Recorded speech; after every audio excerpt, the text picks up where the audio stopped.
না না, আজানের শব্দে সমস্যা হবে কেন? যখন আজানের আওয়াজটা এতটাই স্বাভাবিক ছিল, ভাবতে হয়নি যে অসুবিধা হচ্ছে না কি হচ্ছে। It's a part of life. সেভাবে নিয়েছি আমরা। মন্দিরের ঘন্টার ধ্বনি, মসজিদের আজানের ধ্বনি, গির্জার ঘন্টার ধ্বনি, পার্ট অফ লাইফ। সেটাই ভারতবর্ষ, সেটাই মেনে নিয়েছি। না না, শব্দ দূষণ হচ্ছে কে গিয়ে মাপছে যে 65 ডেসিবেলের মধ্যে আছে না নেই? কে মাপছে?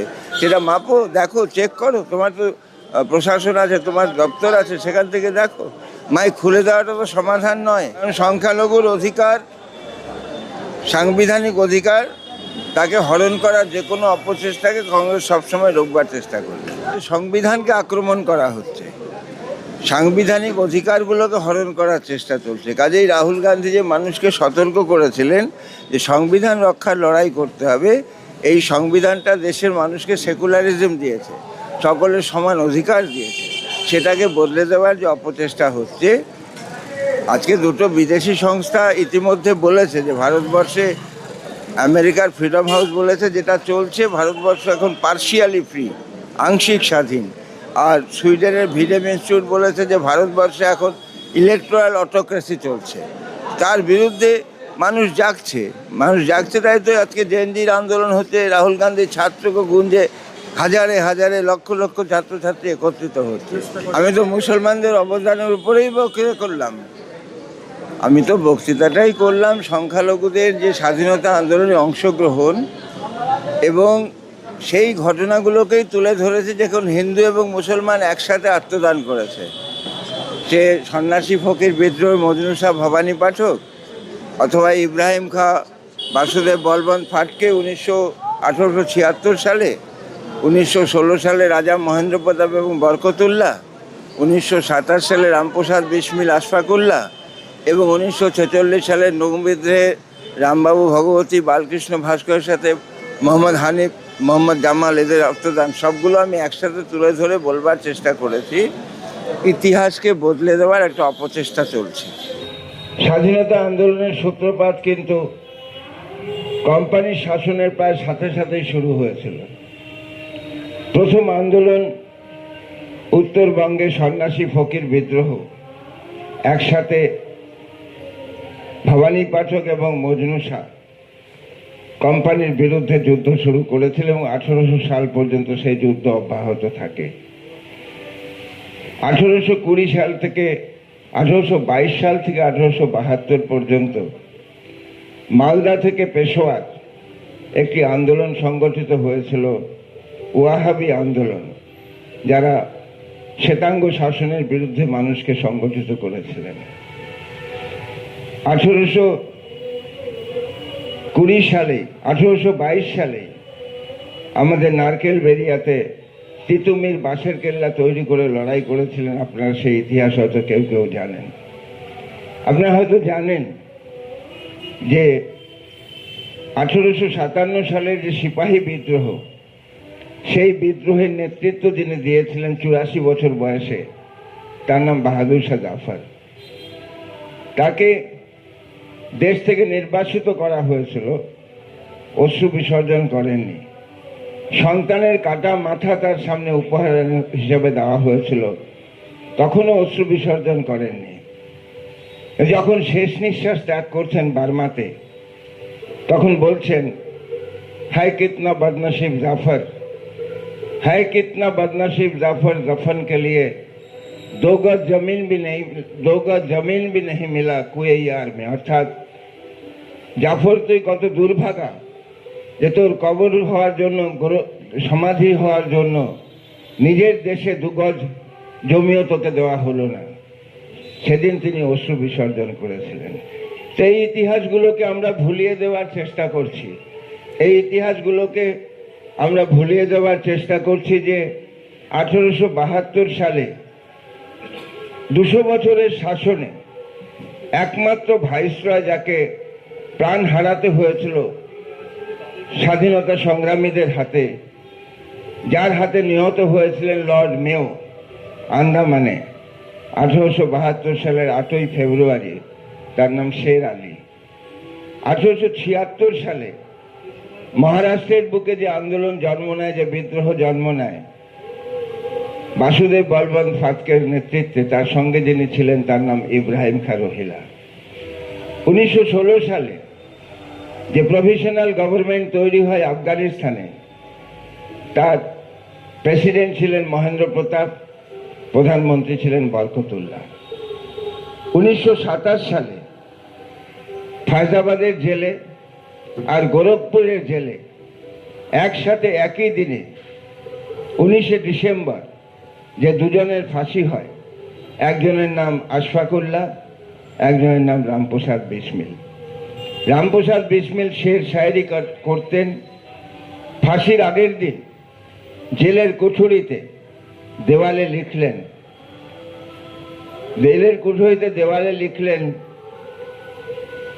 शहीदों के चिताओं में लगेंगे हर बरस मेले, शहीदों के चिताओं में लगेंगे हर बरस मेले, वतन पे मरने वालों का बाकी यही निशा होगा। অর্থাৎ শহীদের সমাধিতে প্রতি বছর মানুষ পুষ্পার্ঘ্য দেবে। একজন শহীদের এর চেয়ে বড় প্রত্যাশা কি হতে পারে, সৌভাগ্য কি হতে পারে? সেই ইতিহাসগুলোকে আমরা ভুলিয়ে দেওয়ার চেষ্টা করছি। যে ভারতবর্ষের স্বাধীনতার প্রাক্কালে যে শেষ বিদ্রোহটা হয় 1946 সালের 18ই ফেব্রুয়ারি, নৌ বিদ্রোহ। সেই নৌ বিদ্রোহে যেমন রামবাবু ভগবতী, বালকৃষ্ণ ভাস্কর শহীদ হয়েছিলেন, তেমনি হানিফ হারুন, মোহাম্মদ জামাল, লুই ফার্নান্ডেজ তারাও শহীদ হয়েছিলেন। এই ইতিহাসটাকে বদলে দেবার চেষ্টা চলছে। আমরা আজকে 9ই আগস্ট বিপ্লবের স্মরণে এখানে একত্রিত হয়েছি। প্রিয়দা স্লোগান শিখিয়েছিলেন, জালো জালো আগুন জালো, 42-এর আগুন জালো। তো 42-এর আগুন জালো। গান্ধী তো অহিংসার পূজারী ছিলেন। গান্ধী তো 1922 সালে চৌরি চৌরার আন্দোলনে যখন অগ্নিসংযোগ হয়েছিল থানায়, সে আন্দোলনকে থামিয়ে দিয়েছিলেন। তাহলে এই স্লোগানের সাথে গান্ধীর আন্দোলনের সামঞ্জস্য কোথায়?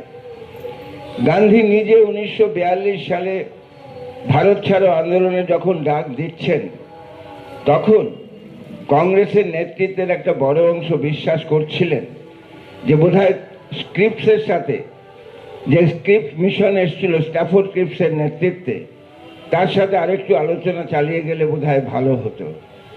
অনেকে ভাবছিলেন এই সময় বোধহয় এত চরমপন্থা নেওয়া ঠিক নয়।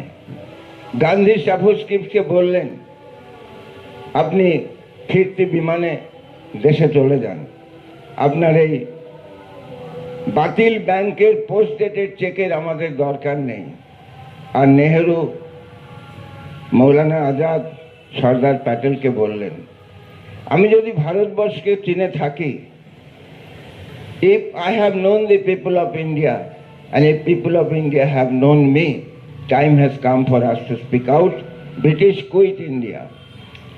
এবং কুইট ইন্ডিয়া এই স্লোগানটাও কিন্তু গান্ধীজি আত্মস্থ করেছিলেন আরেকজন ব্যক্তির কাছ থেকে, তার নাম ইউসুফ মেহের আলী। কংগ্রেস সোশ্যালিস্ট পার্টির নেতা ছিলেন, বম্বের মেয়র ছিলেন। তার তৈরি করে এই স্লোগানটি গান্ধীর অত্যন্ত পছন্দের হয় এবং তিনি সেই স্লোগানটাকে গ্রহণ করে নেন। 8ই আগস্ট সবাই গ্রেপ্তার হয়ে গেলেন, আন্দোলনকে দমন করা গেল না। দাবানলের মতো সারা দেশে আন্দোলন তো অতীতে অনেক হয়েছে।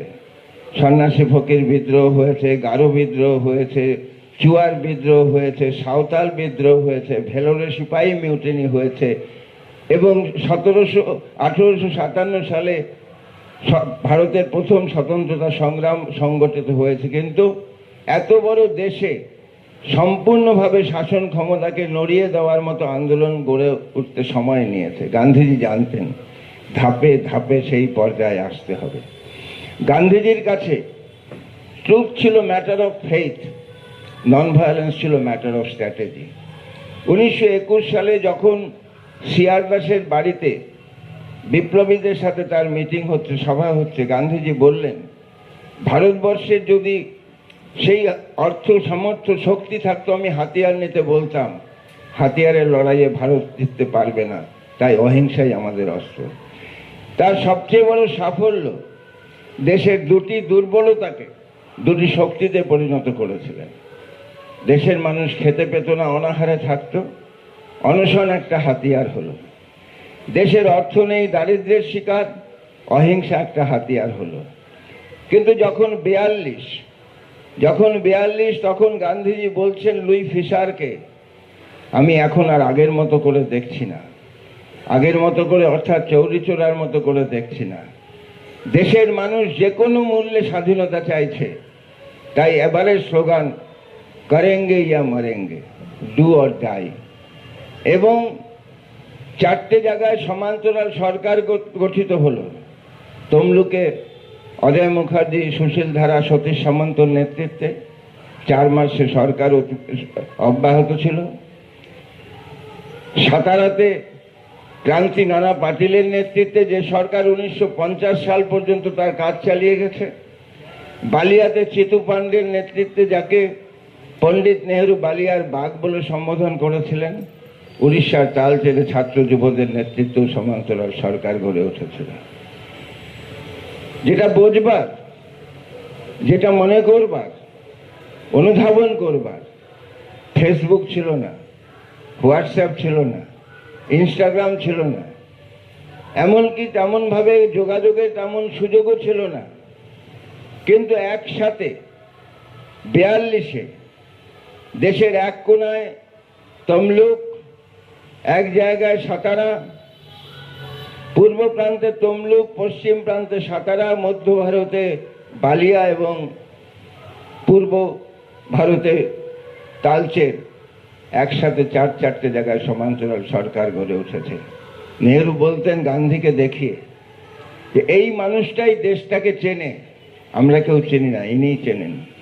উনি বুঝেছিলেন সময় এসছে, পুরো দেশ আজকে একসাথে লড়বার জন্য প্রস্তুত হয়ে আছে। তাই ভারত ছাড়ো আন্দোলন ছিল না, ভারত ছাড়ো বিপ্লব ছিল।